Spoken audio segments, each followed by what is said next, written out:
Students, welcome to the third session of our third module. Students, today we are going to deal with a shear force and bending moment, or shear force diagram and bending moment diagrams. ഇപ്പം മെയിനായിട്ട് നമ്മളിവിടെ പഠിക്കാൻ പോകുന്നത് കഴിഞ്ഞ സെക്ഷനിൽ അല്ലെങ്കിൽ third മൊഡ്യൂളിലെ first section എന്ന് വെച്ചാൽ നമ്മൾ പഠിച്ചത് ടോർഷൻ ഇക്വേഷനാണ്. ടോർഷൻ ഇക്വേഷൻ എന്ന് വെച്ചാൽ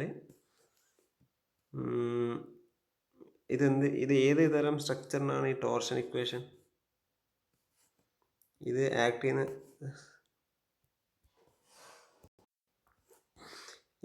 ചെയ്യുന്ന മെമ്പർ അല്ലെങ്കിൽ ടോർഷൻ ഇക്വേഷൻ നമ്മൾ ഏതിൻ്റെ കേസിലാണ് പഠിക്കുന്നത്? ഇത് ആക്ട് ചെയ്യുന്ന മെമ്പർ എന്ന് വെച്ചാൽ ആ മെമ്പർ നമ്മൾ വിളിക്കുന്ന പേര് ഷാഫ്റ്റ് എന്നാണ്.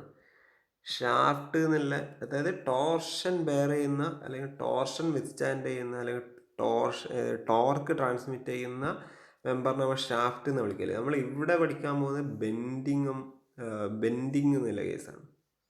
ബെൻഡിങ് അല്ലെങ്കിൽ ആ ബെൻഡിങ് ലോഡ്, ആ ലോഡ് ബെയർ ചെയ്യുന്ന മെമ്പർ നമ്മളിവിടെ ബീം എന്ന് വിളിക്കും. അപ്പോൾ ഇവിടെ നമ്മൾ മെയിനായിട്ട് പഠിക്കാൻ പോകുന്നത് ബീമിനെ കുറിച്ചിട്ടാണ്. ബീം എന്ന് വെച്ചാൽ എന്താ? ബീം എന്ന് വെച്ചാൽ that particular structural member which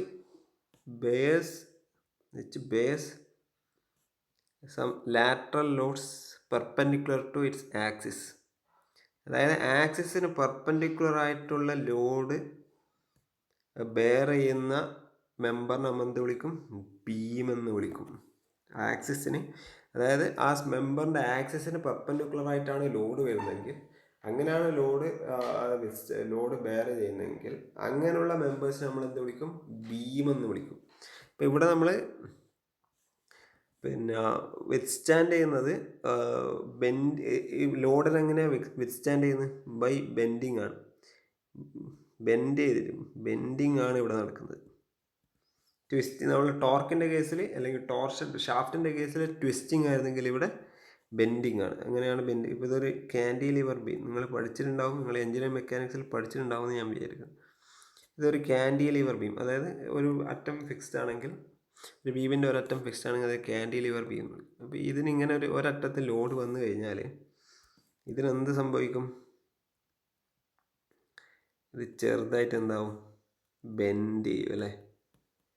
ഇങ്ങനെ ഒരു ബെൻഡിങ് ഓക്കെ, ഞാനിങ്ങനെ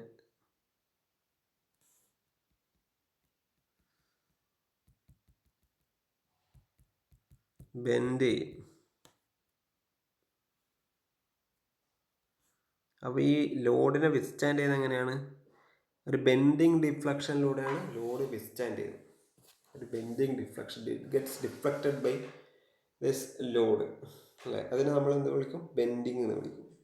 അപ്പോൾ ബീമിൽ സംഭവിക്കുന്നത് എന്താണ്? ബെൻഡിങ് ആണ് അല്ലേ?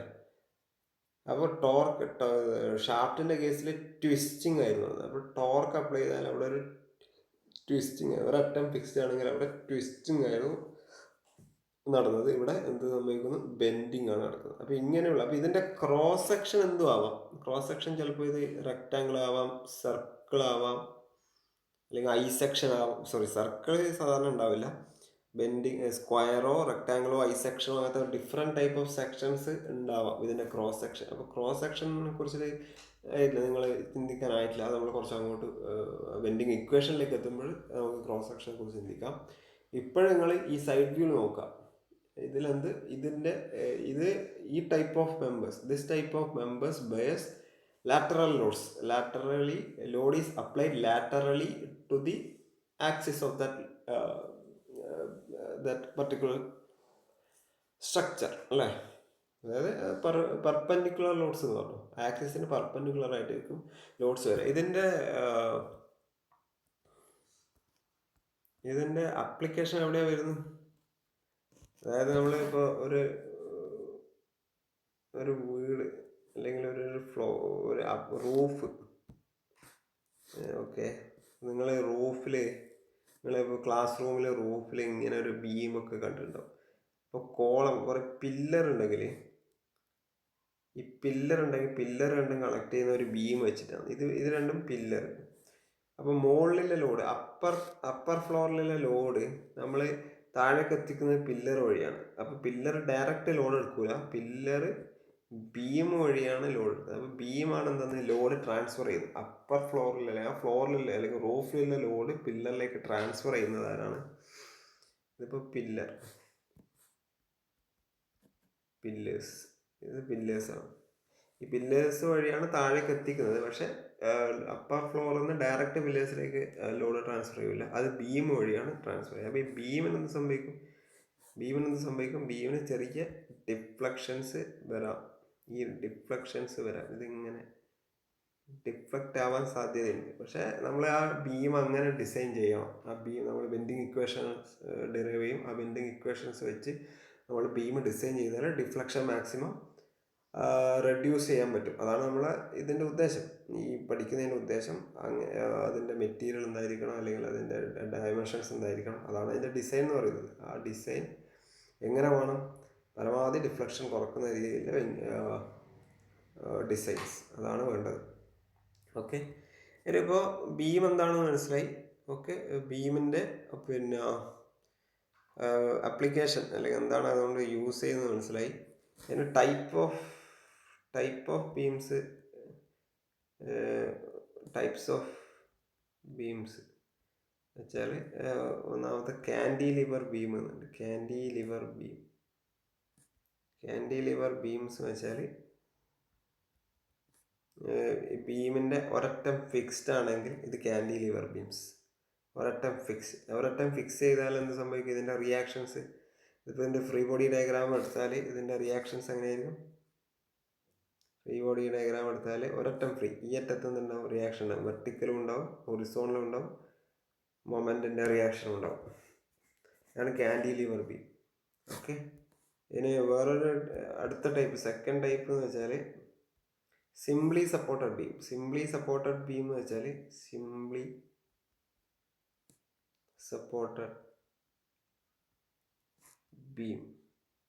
നിങ്ങൾ എഞ്ചിനീയറിംഗ് മെക്കാനിക്സിൽ പഠിച്ചിട്ടുണ്ടെന്ന് എനിക്ക് തോന്നുന്നു, പഠിച്ചിട്ടുണ്ടാവണം. ഇപ്പം ഇതിങ്ങനെ ഒരു ബീം സിംപ്ലി സപ്പോർട്ട് എന്ന് വെച്ചാൽ രണ്ട് എൻഡിലും ഒരു സപ്പോർട്ടുണ്ട്.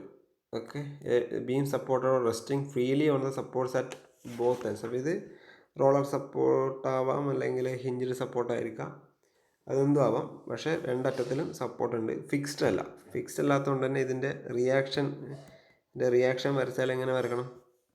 റിയാക്ഷൻ എന്ന് വെച്ചാൽ ഇങ്ങനെ വെർട്ടിക്കലി റിയാക്ഷൻ ഉണ്ടാവും, ഹൊറിസോണ്ടൽ റിയാക്ഷൻ.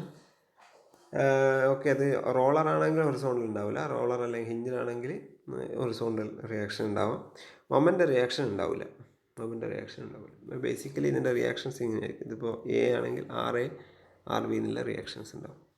ഇനി വേറെയും ടൈപ്പ് ബീംസ് ഉണ്ട്. ഓവർ ഹാങ്ങിങ് ബീംസ് എന്ന് വെച്ചാൽ സെയിം സിംപ്ലി സപ്പോർട്ടഡ് ബീം തന്നെ, പക്ഷേ സപ്പോർട്ട് രണ്ടറ്റത്തല്ല. ഈ രണ്ട് സപ്പോർട്ട് കഴിഞ്ഞിട്ടും ഇത്ര പോർഷൻ ഒരു ഓവർ ഹാങ്ങിങ് പോർഷൻ ഉണ്ട്. ഇതാണ് ഓവർ ഹാങ്ങിങ് പോർഷൻ. അപ്പോൾ ഇതാണ് എന്ത്? ഓവർ ഹാങ്ങിങ്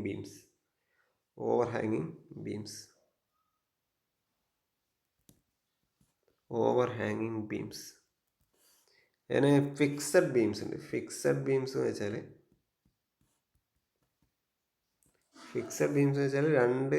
രണ്ടറ്റവും ഫിക്സ്ഡ്. ഒരറ്റം ഫിക്സ്ഡ് ആണെങ്കിൽ ക്യാൻഡിലിവർ, രണ്ടറ്റവും ഫിക്സ്ഡ് ആണെങ്കിൽ അത് ഫിക്സഡ് ബീംസ് തന്നെയാണ്. കണ്ടിന്യൂസ് ബീംസ് ഉണ്ട്. അഞ്ചാമത്തെ കണ്ടിന്യൂസ് ബീംസ് എന്ന് വെച്ചാൽ A beam which is provided more than 2 supports. അതായത് രണ്ടിൽ കൂടുതൽ സപ്പോർട്ട് ഉണ്ടെങ്കിൽ അതിനെ കണ്ടിന്യൂസ് ബീംസ് എന്ന് വിളിക്കാം. രണ്ട് ബീം മാത്രമാണെങ്കിൽ അത് ഒന്നിക്കൽ സിംപ്ലി സപ്പോർട്ടഡ്, അല്ലെങ്കിൽ അത് ഓവർ ഹാങ്ങിങ്. അതിൻ്റെ പൊസിഷൻ അനുസരിച്ച് ഓവർ ഹാങ്ങിങ് ഉണ്ടെങ്കിൽ അത് ഓവർ ഹാങ്ങിങ് ബീം. അങ്ങനെ ഇതൊക്കെയാണ് ഡിഫറെൻറ്റ് ടൈപ്സ് ഓഫ് ബീംസ്. ഇനി ഡിഫറെൻറ്റ് ടൈപ്സ് ഓഫ് ലോഡ്സും പോസിബിൾ ആണ്. ഇപ്പം ഞാനൊരു ഈ ലോഡ്സ് തന്നെ കുറേ ടൈപ്പ് ഉണ്ട്. ഇപ്പം ഞാനൊരു സിംപ്ലി സപ്പോർട്ടഡ് ബീമിൻ്റെ ഒരു എക്സാമ്പിൾ എടുത്തു. ഓക്കെ, ഇതൊരു സിംപ്ലി സപ്പോർട്ടഡ് ബീമാണ്. ഇതിൽ ഒറ്റൊരു ലോഡ്, ഒരു P എന്നുള്ള ലോഡ് ഏതെങ്കിലും ഒരു പൊസിഷനിൽ ബീമിൻ്റെ എവിടെയെങ്കിലും ഒരു സെക്ഷനിൽ പി എന്നുള്ള ലോഡാണെങ്കിൽ ഇത് പോയിന്റ് ലോഡാണ്. എന്താണ്? പോയിന്റ് ലോഡാണ്. അപ്പോൾ ഒരു കോൺസെൻട്രേറ്റഡ് ഓർ പോയിന്റ് ലോഡ് എന്ന് വിളിക്കും. Concentrated or point load. ഇനി നോക്കുക, same simply supported beam, load equally load ഇങ്ങനെ ഡിസ്ട്രിബ്യൂട്ട് ചെയ്തിട്ടുണ്ടെങ്കിൽ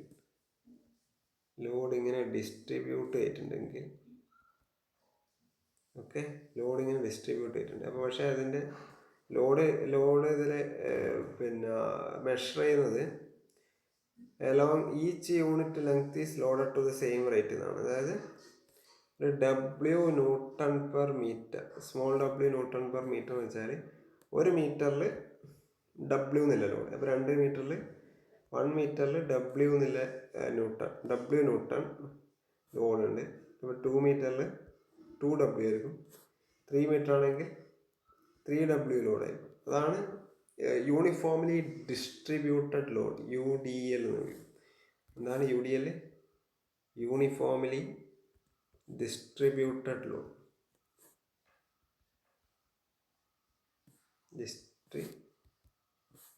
ഡിസ്ട്രിബ്യൂട്ടഡ് ലോഡ്. അപ്പം അതിനെ ശരിക്കും നമ്മൾ കാണിക്കാന്ന് വെച്ചാൽ ഇങ്ങനെയാണ് അതിനെ നമ്മൾ ഡിപ്പിക്റ്റ് ചെയ്യുക. ഡബ്ല്യു ന്യൂട്ടൺ പെർ മീറ്റർ എന്ന് ഇങ്ങനെ കാണിക്കാം. ഓക്കെ, അപ്പോൾ ടോട്ടൽ ഇപ്പോൾ ലെങ്ത്, ഇതിൻ്റെ ടോട്ടൽ ലെങ്ത് L ആണെങ്കിൽ ടോട്ടൽ ലോഡ് ആക്ട് ചെയ്യുന്ന എത്രയായിരിക്കും? W × L ആയിരിക്കും ടോട്ടൽ ലോഡ് ആക്ട് ചെയ്യുന്നത്. ആ ബീമിൻ്റെ മുകളിൽ total applied load W × L ആയിരിക്കും. ഒരു മീറ്ററിൽ ആക്ട് ചെയ്യുന്ന ലോഡാണ് W. 1 മീറ്റർ യൂണിറ്റ് ലെങ്ത്തിൽ ആക്ട് ചെയ്യുന്ന ലോഡ് W. അപ്പോൾ എല്ലാ യൂണിറ്റ് ലെങ്ത്തിലും സെയിം W തന്നെ ആയിരിക്കും, Wയിൽ മാറ്റം ഉണ്ടാവില്ല. അതുകൊണ്ടാണ് യൂണിഫോംലി ഡിസ്ട്രിബ്യൂട്ടഡ് ലോഡ് എന്ന് പറയുന്നത്. പിന്നെ മൂന്നാമത്തെ ഒരു ടൈപ്പ് ഉണ്ട്, uniformly varying load. Uniformly varying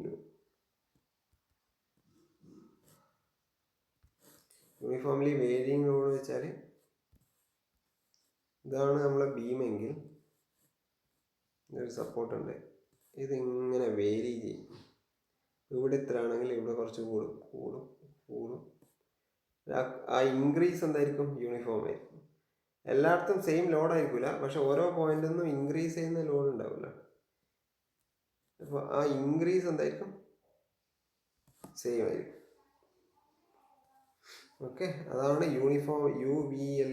uniformly varying Lord is one which is spread over A beam in such a manner that rate of loading varies from point to point. അപ്പോൾ ഇവിടെ ഒരു 5 newton ഉണ്ടെങ്കിൽ ഇവിടെ 7 ആയിരിക്കും, ഇവിടെ 9 ആയിരിക്കും, ഇവിടെ 11 ആയിരിക്കും. അതായത് ഇവിടുന്ന് ഇവിടത്തേക്കുള്ള ഇൻക്രീസ് 2 ആണെങ്കിൽ അടുത്ത പോയിന്റിൽ നിന്ന് അതിനപ്പുറത്തേക്കുള്ള പോയിന്റും ഇൻക്രീസ് 2 ആയിരിക്കും. അപ്പോൾ ഇൻക്രീസിൻ്റെ റേറ്റ് സെയിം ആയിരിക്കും. അതാണ് യൂണിഫോംലി വേരിയിങ് ലോഡ്.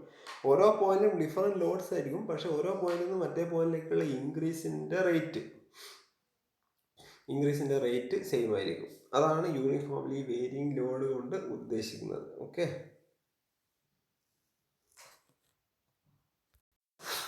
അപ്പോൾ ഡിഫറെൻറ്റ് ടൈപ്സ് ഓഫ് ബീംസ് പഠിച്ചു, different types of loads on beams പഠിച്ചു. ഇനിയാണ് നമ്മളെ മെയിൻ പോയിന്റിലേക്ക് വരുന്നത്. ഷിയർ ഫോഴ്സ് എന്താണെന്ന് മനസ്സിലാക്കാം. ഒരു ബീം എടുക്കാം. ഓക്കെ, ഇതൊരു സിംപ്ലി സപ്പോർട്ടഡ് ബീമാണെങ്കിൽ ഇങ്ങനെ ഒരു റിയാക്ഷൻ വരും. ഓക്കെ, ഇപ്പം ഞാൻ ഒരു സെക്ഷൻ എടുത്തു, ഒരു 1A എന്നുള്ളൊരു സെക്ഷൻ എടുത്തു at A distance X from 1 end. അപ്പോൾ ഒരു എൻഡിൽ നിന്ന് എക്സ് ഉള്ള ഡിസ്റ്റൻസിൽ ഒരു സെക്ഷൻ എടുത്തു. അപ്പോൾ ഞാൻ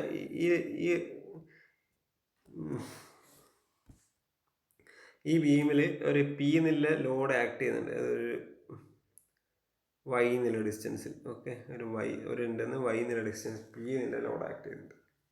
അപ്പോൾ ഷിയർ ഫോഴ്സ് എന്ന് വെച്ചാൽ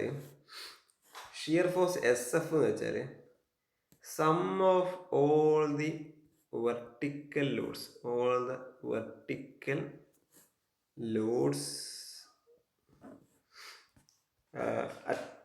sum of all the vertical loads അല്ല ലോഡ്സ് അല്ലെങ്കിൽ ഫോഴ്സസ്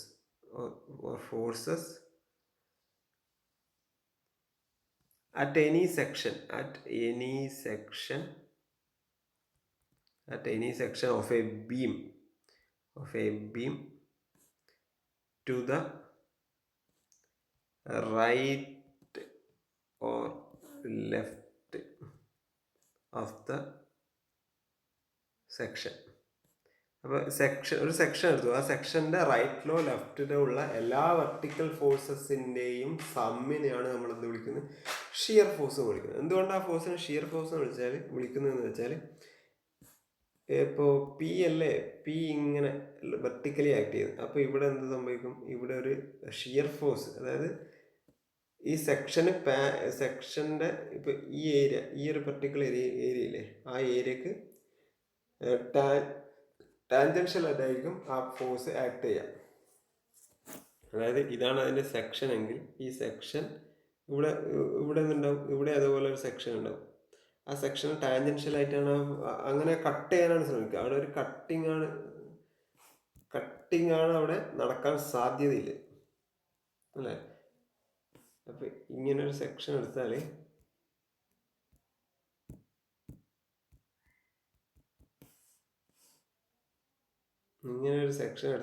ഫോഴ്സ് ആക്ട് ചെയ്യുന്നത്, അല്ലെങ്കിൽ ഷിയർ ഫോഴ്സ് ആക്ട് ചെയ്യുന്നത്, അല്ലെങ്കിൽ അപ്ലൈഡ് ഫോഴ്സ് കൊണ്ടുണ്ടാകുന്ന ഷിയർ സ്ട്രെസ് ആക്ട് ചെയ്യുന്നത് ആ ഏരിയക്ക് ഏരിയക്ക് ടാൻജൻഷ്യൽ ഏരിയയിൽ.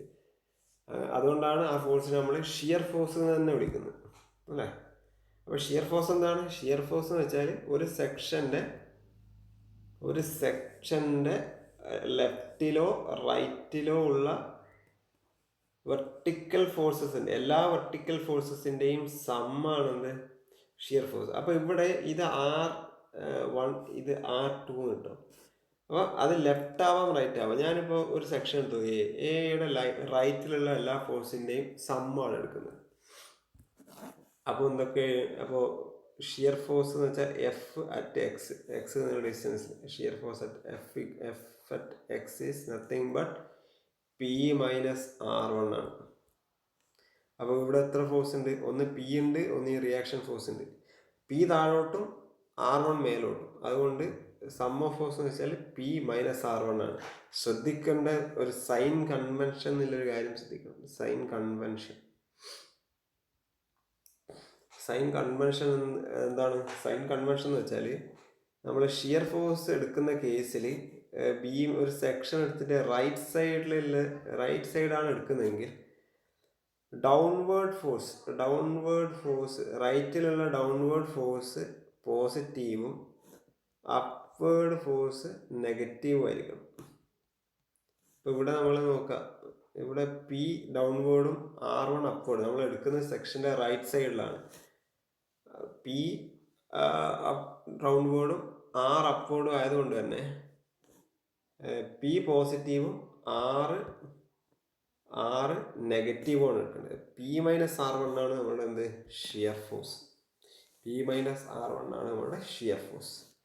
ഇപ്പോൾ ഒക്കെ ലെഫ്റ്റിലാണ് എടുക്കുന്നതെങ്കിൽ സൈൻ കൺവെൻഷൻ ലെഫ്റ്റിൽ വെച്ചാൽ ലെഫ്റ്റിൽ ഡൗൺവേർഡ് ഫോഴ്സ്, ലെഫ്റ്റിലുള്ള ഡൗൺവേർഡ് ഫോഴ്സാണ് എടുക്കുന്നത് നെഗറ്റീവും, അപ്വേർഡ് ഫോഴ്സ് എപ്പോഴും പോസിറ്റീവും ആയിരിക്കും. ഓക്കെ. അപ്പോൾ എഫ് ഓഫ് എക്സ് നമുക്ക് വീണ്ടും എടുക്കാം. സെയിം എഫ് ഓഫ് എക്സ് ആയിരിക്കും. നമ്മൾ ബേസ്ഡ് ഓൺ ലെഫ്റ്റ് ആണെങ്കിൽ ലെഫ്റ്റ് സൈഡിനെ ബേസ് ആയിട്ടാണ് നമ്മൾ എഫ് ഓഫ് എക്സ് എടുക്കുന്നതെങ്കിൽ നോക്കാം എന്തൊക്കെ ഫോഴ്സാണ് ഈ സെക്ഷൻ്റെ ലെഫ്റ്റ് സൈഡിൽ എന്തൊക്കെ ഫോഴ്സാണ്. ആകെ R2 മാത്രമല്ലേ ഉള്ളൂ. R2 എന്താണ്? അപ്വേർഡ് എന്താ? പോസിറ്റീവാണ്. അപ്പോൾ F of X equal to R2 കിട്ടി. അപ്പോൾ F of X equal to P minus R1 ഉണ്ട്, F of X equal to R2 എന്നുണ്ട്. അപ്പോൾ നിങ്ങൾ വിചാരിക്കും രണ്ട് ഷിയർ ഫോഴ്സ്, ഒരു സെക്ഷൻ്റെ ബേസ് ആയിട്ട് നമുക്ക് രണ്ട് ഷിയർ ഫോഴ്സ് എഴുതാൻ പറ്റും? ഇല്ല. ഒരു സെക്ഷൻ്റെ ബേസ് ആയിട്ട് നമുക്ക് ഒരു ഷിയർ ഫോഴ്സ് എഴുതാൻ പറ്റും, പക്ഷെ നമുക്ക് രണ്ട് ഇക്വേഷനിലൂടെ കിട്ടും. അപ്പോൾ ഇത് രണ്ടും എന്തായിരിക്കണം? സെയിം ആയിരിക്കണം. ഇത് രണ്ടും സെയിം ആണോ? സെയിം ആണ്. എന്തുകൊണ്ട് വെച്ചാൽ ഇപ്പം നോക്കാം, ഈ ഒരു ഫിഗർ ഇതാണ് നമ്മുടെ R2, ഇതാണ് R1 ആക്ട് ചെയ്യുന്നത് പി. അപ്പോൾ നമുക്കറിയാം ഈ ബീം അല്ലെങ്കിൽ ഈ സ്ട്രക്ചർ ഇക്വിലിബ്രിയത്തിൽ ആവണമെങ്കിൽ ടോട്ടൽ ഫോഴ്സ് വെർട്ടിക്കലിയും ഹൊറിസോണ്ടലിയും സം ഓഫ് ഫോഴ്സ് വെർട്ടിക്കലി 0 ആവണം, സം ഓഫ് ഫോഴ്സ് ഹൊറിസോണ്ടലി 0 ആവണം. നോക്കുക, ഇവിടെ നമുക്ക് R1 + R2 എപ്പോഴും എന്തായിരിക്കണം? P ആയിരിക്കണം. അല്ലെങ്കിൽ R1 + R2 - P എന്തായിരിക്കണം? 0 ആയിരിക്കണം അല്ലേ? അപ്പോൾ R2 എന്താ എഴുതാം? P - R1 എന്ന് എഴുതിക്കൂടെ? എന്നാലല്ലേ ഇത് ഇക്വിലിബ്രിയത്തിലാവും. അപ്പോൾ നമുക്ക് P - R1 എന്താണ്? ഇവിടെ നമുക്ക് f(x) കിട്ടിയിട്ടുണ്ട്. അതെന്തായിരിക്കും? R2 ആയിരിക്കും. അല്ലെങ്കിൽ R2 എന്താണ്? P - R1 ആണ്. അപ്പോൾ രണ്ട് f(x) എന്താണ്? സെയിം തന്നെയാണ്. അപ്പോൾ നിങ്ങൾ റൈറ്റ് സൈഡിനെ ബേസ് ആയിട്ട് എഴുതിയാലും ലെഫ്റ്റ് സൈഡിനെ ബേസ് ആയിട്ട് എഴുതിയാലും കിട്ടുന്ന ഉത്തരം സെയിം തന്നെ ആയിരിക്കും. പക്ഷേ നമ്മൾ എടുക്കുന്ന രീതി വ്യത്യാസമുണ്ട് എന്ന് എഴുതും. അപ്പോൾ ശ്രദ്ധിക്കണം, ലെഫ്റ്റ് സൈഡിൽ എഴുതുമ്പോൾ നമ്മൾ ഡൗൺവേർഡ് ഫോഴ്സിനെ നെഗറ്റീവായിട്ടും അപ്വേർഡ് ഫോഴ്സിനെ പോസിറ്റീവായിട്ട് എടുക്കണം. റൈറ്റ് സൈഡിനെ ബേസ് ആയിട്ടാണ് എഴുതുന്നതെങ്കിൽ ഡൗൺവേർഡ് പോസിറ്റീവും അപ്വേർഡ് നെഗറ്റീവും. അതാണ് ഷിയർ ഫോഴ്സ് എന്ന് പറയുന്നത്. പിന്നെ ഷിയർ ഫോഴ്സ് ഡയഗ്രാം എന്താണ്? ഷിയർ ഫോഴ്സ് ഡയഗ്രാം എന്ന് വെച്ചാൽ variation of shear force along the length of the variation of shear force with respect to the length of the beam.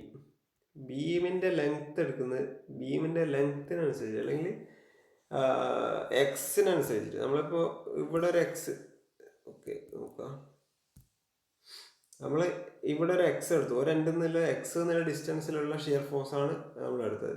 അപ്പോൾ ഒരു എൻഡിൽ നിന്ന് സെഡ് എന്നുള്ള അല്ലെങ്കിൽ x2 എന്നുള്ള ഒരു ഡിസ്റ്റൻസിൽ നമ്മൾ സെക്ഷൻ എടുത്താൽ അവിടെയുള്ള ഷിയർ ഫോഴ്സ് എന്തായിരിക്കും? അത് ചിലപ്പോൾ വ്യത്യാസം ഉണ്ടാവാം അല്ലേ? അപ്പോൾ ഓരോ സെക്ഷൻ എടുക്കുന്നതനുസരിച്ചിട്ട് ഷിയർ ഫോഴ്സ് വേരി ചെയ്യാം അല്ലേ? അപ്പോൾ ആ variation of shear force with respect to the section അല്ലേ? സെക്ഷൻ അലോങ് ദ ലെങ്ത്തിനനുസരിച്ചിട്ടല്ല, section along the with respect to the length of beam എന്നല്ല, സോറി ഇങ്ങനല്ല എഴുതുന്നത്, with respect to the length എന്നല്ല, എലോങ് ദ ലെങ്ത്തിൽ ഓരോ പോയിന്റിലും എങ്ങനെ വേരി ചെയ്യുന്നു. ഒരു ബീമിൻ്റെ കേസിൽ നമ്മൾ ഓരോ സെക്ഷനല്ലേ എടുക്കുന്നത്. അപ്പോൾ ലെങ്ത് വൈസ് നമ്മൾ സെക്ഷൻ ഇങ്ങനെ മാറ്റിക്കൊണ്ട് നിന്നാൽ അപ്പോൾ എങ്ങനെ വേരി ചെയ്യുന്നു? Along the length of the beam, അതായത് എടുക്കുന്ന സെക്ഷൻ നമ്മൾ ഹൊറിസോണ്ടലി ഇങ്ങനെ മാറ്റിക്കൊണ്ട് നിന്നാൽ ഷിയർ ഫോഴ്സ് എങ്ങനെ മാറുന്നു അതിനെ ആ വേരിയേഷൻ ഒരു ഫിഗറിൻ്റെ ഫോമിൽ എക്സ് ആക്സിസിൽ എക്സും വൈ ആക്സിസിൽ ഷിയർ ഫോം, ഓക്കെ നോക്കാം, എക്സ് ആക്സിസിൽ ആ വേരിയേഷൻ എടുക്കുന്ന സെക്ഷൻ്റെ ഡിസ്റ്റൻസ്, സെക്ഷൻ ഒരെണ്ട്ന്നില്ല എത്ര ഡിസ്റ്റൻസിലാണ് എന്നുള്ളത് എക്സ് ആയിട്ട് എടുത്താൽ, ഷിയർ ഫോഴ്സ് വൈ ആക്സിസിൽ എടുത്താൽ കിട്ടുന്ന ഡയഗ്രാമാണത് ഷിയർ ഫോഴ്സ് ഡയഗ്രാം. അപ്പോൾ അതെങ്ങനെ വരുന്നില്ലേ നമുക്കൊരു പ്രോബ്ലം ചെയ്യുമ്പോൾ കുറച്ചും കൂടി ക്ലിയർ ആവും. ഇനി അടുത്തത് ബെൻഡിങ് മൊമെൻറ്റ്. എന്താണ് ബെൻഡിങ് മൊമെൻറ്റ്? ബെൻഡിങ് മൊമെൻറ്റ് എന്ന് വെച്ചാൽ ഇപ്പം ഇങ്ങനെ ഒരു ബീമുണ്ട്, സിംപ്ലി സപ്പോർട്ടഡ് ബീമാണ്. ഇവിടെ ഒരു ഫോഴ്സ് ആക്ട് ചെയ്യുന്നുണ്ട്. ഇപ്പം ഞാനിവിടെ ഒരു സെക്ഷൻ എടുത്തു, എന്നുള്ളൊരു സെക്ഷൻ എടുത്തു. അപ്പോൾ ഇത് ആക്ട് ചെയ്യുന്ന ഡിസ്റ്റൻസ് വൈയും ഇത് ആക്ട് ചെയ്യുന്ന ഡിസ്റ്റൻസ് എക്സും ആണെങ്കിൽ ബെൻഡിങ് മൊമെൻ്റ് എന്ന് വെച്ചാൽ algebraic sum of the moments of all forces acting to the right or left of the section. Sum of the moments of all the forces, ഓരോ ഫോഴ്സും എന്തുണ്ടാക്കും? ഒരു ബെൻഡിങ് മൊമെന്റ് ഉണ്ടാക്കും അല്ലേ? അതായത് അതിനെ ഡിഫ്ലക്റ്റ് ചെയ്യാൻ ശ്രമിക്കുക, അപ്പോൾ all the forces acting to the right or left of the section. ഒരു സെക്ഷൻ എടുത്താൽ അതിൻ്റെ റൈറ്റിലോ ലെഫ്റ്റിലോ ഉള്ള ഫോഴ്സസ് ഉണ്ടാക്കുന്ന എല്ലാ ഫോഴ്സും ഉണ്ടാക്കുന്ന മൊമെൻറ്റിൻ്റെ സമ്മാണ്. ഓരോ ഫോഴ്സും ഓരോ മൊമെൻ്റ് ഉണ്ടാക്കും. അപ്പോൾ നോക്കുക, ഇവിടെ എഫ് എന്ത് മൊമെൻ്റാണ് ഉണ്ടാക്കുന്നത്? എഫ് ഈ സെക്ഷനെ ബേസ് ആയിട്ട് എന്ത് മൊമെൻ്റാണ് ഉണ്ടാക്കുന്നത്? ഓക്കെ, എഫ് എന്ന് ഈ സെക്ഷനിലേക്കുള്ള ഡിസ്റ്റൻസ് എത്രയാണ്? ഈ ഡിസ്റ്റൻസ് എത്രയായിരിക്കും? എക്സ് മൈനസ് വൈ ആയിരിക്കില്ലേ? അപ്പോൾ ബെൻഡിങ് മൊമെൻ്റ് അറ്റ് എ എന്നുള്ള സെക്ഷൻ, ബേസ്ഡ് ഓൺ എ എന്നുള്ള സെക്ഷനിൽ നമുക്ക് എന്ത് പറയാം, എഫ് ഉണ്ടാക്കുന്നുണ്ട്. എഫ് എന്താ, F into x minus y എന്നുള്ള ഡിസ്റ്റൻസ് ആണ്. ഫോഴ്സിൻ്റെ ഡിസ്റ്റൻസ് അല്ലേ മൊമെൻറ്റ്, ആ force into x minus y. പിന്നെ എന്തുണ്ട്, അപ്പം അതുണ്ടാക്കുന്ന ക്ലോക്ക് വൈസ്, എഫ് ഉണ്ടാക്കുന്ന മൊമെൻറ്റ് ക്ലോക്ക് വൈസ് അല്ലേ. ക്ലോക്ക് വൈസ് എന്ന് വെച്ചാൽ നെഗറ്റീവ് ആയിരിക്കും. ഓക്കെ, ക്ലോക്ക് വൈസ് അല്ലെങ്കിൽ കോൺവെക്സ് നെഗറ്റീവ് ആയിരിക്കും. പ്ലസ് ആർ ഇൻറ്റു പിന്നെ എന്തുണ്ട്, R1 ഉണ്ടാക്കുന്നു. ഇത് R1, ഇത് R2 ഒരു മൊമെൻ്റ് ഉണ്ടാക്കുന്നു. ഈ എനെ ബേസ് ചെയ്തിട്ട് ഒരു മൊമെൻ്റ് R2 നമുക്ക് മുകളിലേക്ക് അല്ലേ, ഒരു ആൻറ്റി ക്ലോക്ക് വൈസ് ഒരു മൊമെൻ്റ് ഉണ്ടാക്കുന്നത്. അപ്പോൾ R1 ഇൻറ്റു എന്തായിരിക്കും, ഡിസ്റ്റൻസ് എക്സ് ആയിരിക്കും. അപ്പോൾ R1 ഇൻറ്റു എക്സ്, അപ്പോൾ ഈ സമ്മാണ് R1 into x minus F into x minus y. ഇതാണ് bending moment based on that particular section A. അപ്പോൾ ഇതെന്തുകൊണ്ടാണ് R1 എക്സ് പോസിറ്റീവും minus F into x minus y മൈനസും ആവുന്നത്? എന്തുകൊണ്ടെന്ന് വെച്ചാൽ നമ്മളെ സൈൻ കൺവെൻഷൻ, ബെൻഡിങ് മൊമെൻറ്റിൻ്റെ കേസിൽ സൈൻ കൺവെൻഷൻ എന്ന് വെച്ചാൽ റൈറ്റ് സൈഡാണ് നമ്മൾ നോക്കുന്നതെങ്കിൽ, ഒരു സെക്ഷൻ്റെ റൈറ്റ് സൈഡാണ് നോക്കുന്നതെങ്കിൽ, ഓക്കെ, റൈറ്റ് സൈഡാണ് നോക്കുന്നതെങ്കിൽ, അല്ല റൈറ്റ് ആയാലും ലെഫ്റ്റ് ആയാലും, ഓക്കെ, റൈറ്റ് ആയാലും ലെഫ്റ്റ് ആയാലും നമ്മുടെ കോൺവെക്സ് ഇങ്ങനെ നമ്മൾ ഈ beam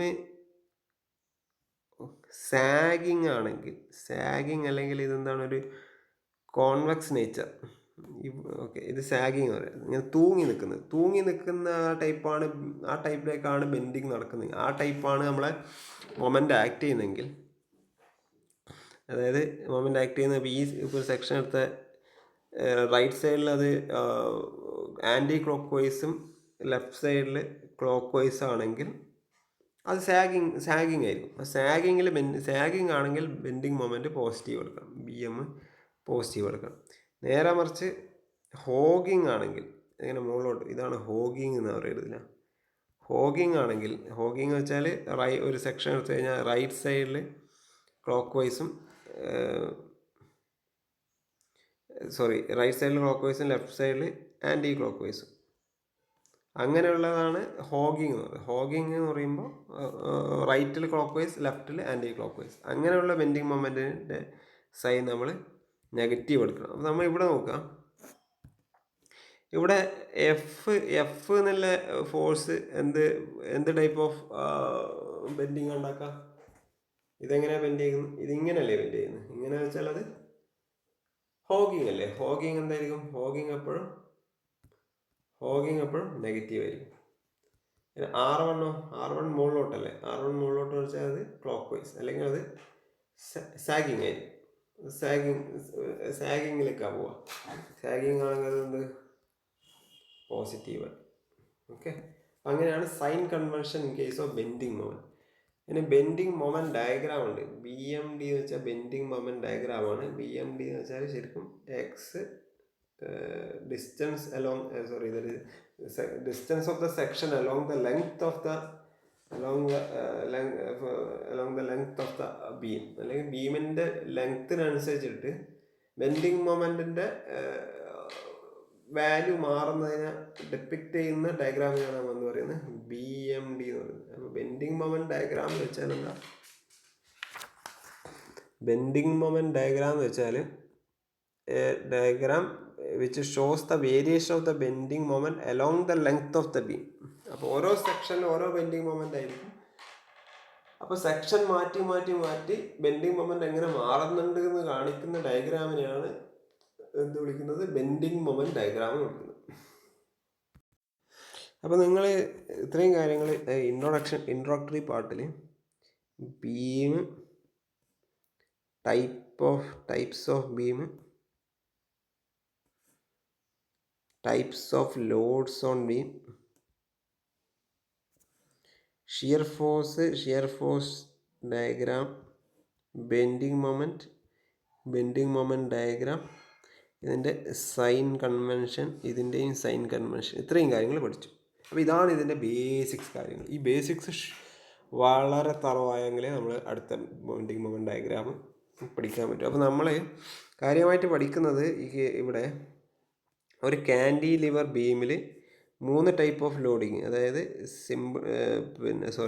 cantilever 3 type of loading, അതായത് point load, UDL, UVL, uniformly distributed, uniformly varying load. ഇപ്പോൾ ഈ 3 കേസിലും ഷിയർ ഫോഴ്സ് ഡയഗ്രാമും ബെൻഡിങ് മൊമെൻറ്റ് ഡയഗ്രാമും. ഒരു കാൻഡിലിവർ ബീമിൽ പോയിന്റ് ലോഡ് ഉണ്ടെങ്കിലുള്ള SFDയും BMDയും, UDL ആണെങ്കിൽ SFDയും BMD, UVL ആണെങ്കിൽ SFDയും BMD. ഇത്രയും കാര്യങ്ങൾ പഠിക്കണം. ഇനി സിംപ്ലി സപ്പോർട്ടഡ്